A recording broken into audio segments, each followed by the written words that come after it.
I appreciate the introduction. I am humbled and excited to take the CEO position. One commitment I want to make before I get started is that we are going to continue operating towards excellence at our network. We are going to maintain the constant improvement methodology, and my oath to the field is to, as Dave said, keep our hearts in the right place and do everything we can to make the field successful.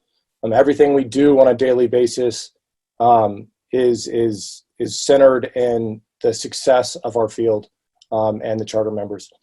With that, I'm going to dive a bit into the vision of the organization, talk a bit about the marketplace environment, and really dive into why we chose to go down this path of the participation marketplace, and what it really means to you.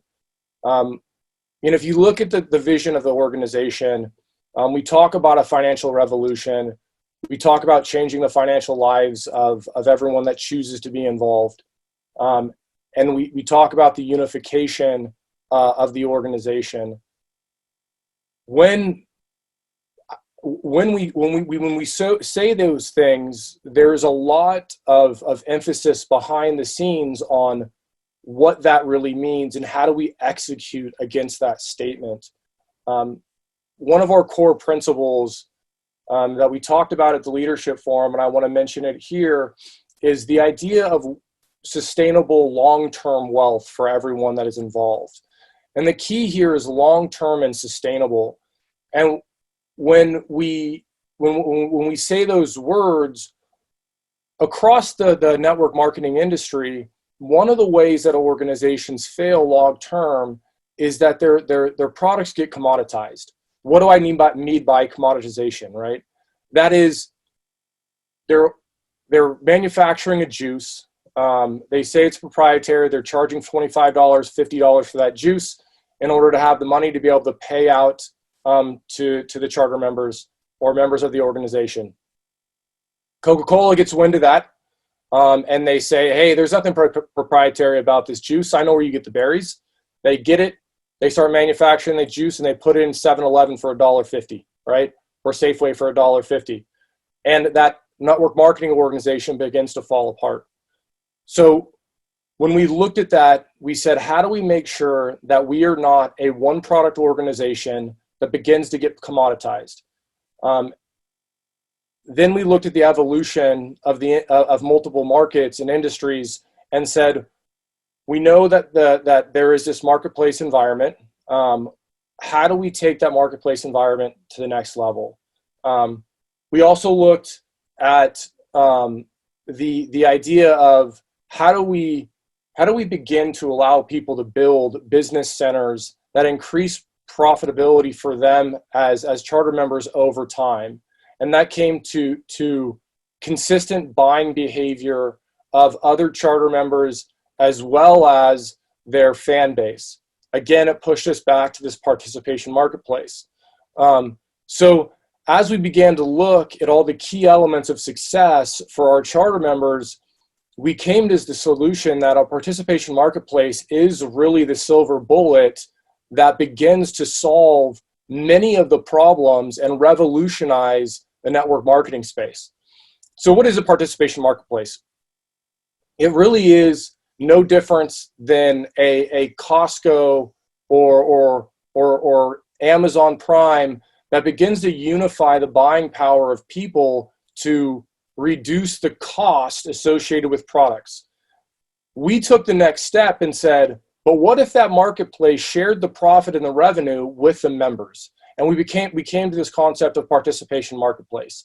So when you hear us talk about the marketplace, the reason it is so dynamic is what we can do is we are product agnostic. We can put multiple products, and Troy and Richard are going to talk later about how that affects your commission and the dynamic of nature of this, the dynamic nature of the impact to your commission based on this participation marketplace and being able to pump multiple products in there.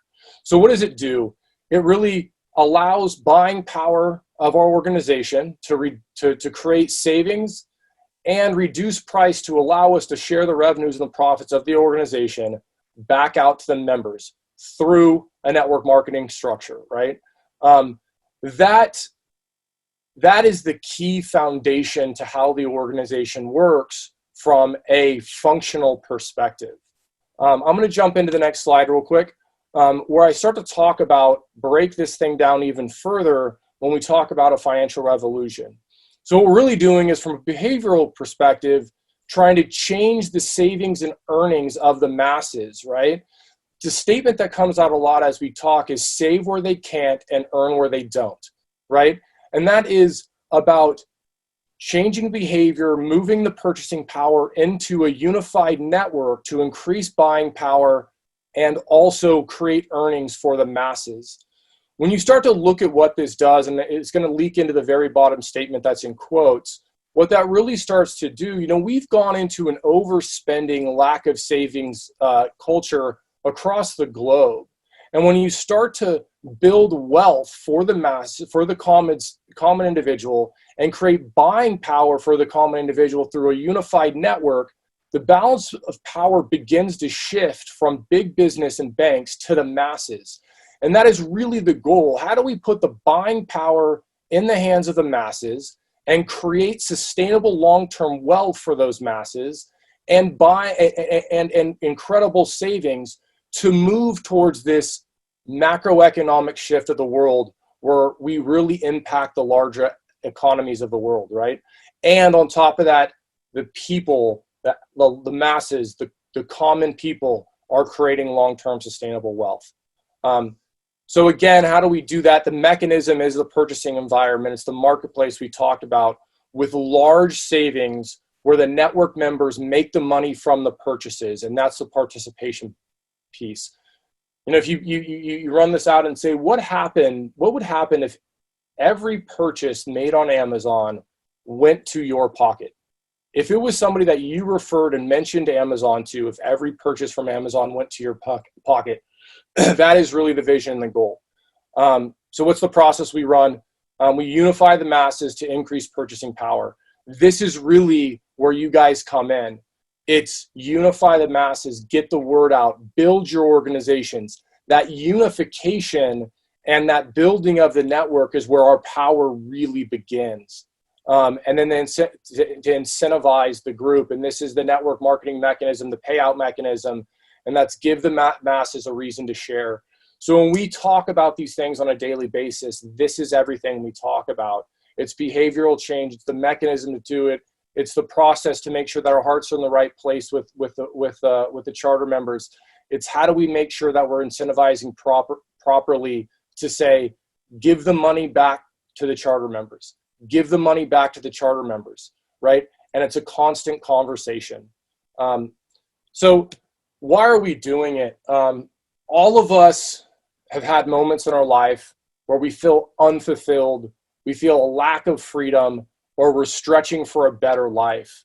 And that's what our network really is. It's a way to give people financial freedom, and the tools and the functions and the products we have coming out over time you're really going to see this.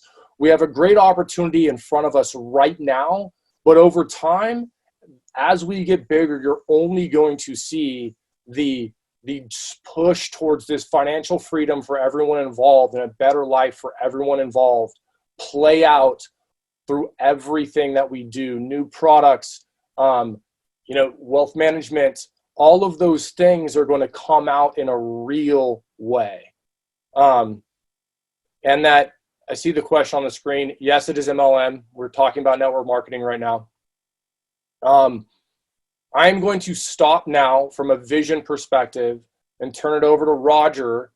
And this is really where we're going to move in to the meat of the conversation and get some really strong announcements out about what's coming, what's there now, what's coming in the future. Roger, I'm turning it over to you from here.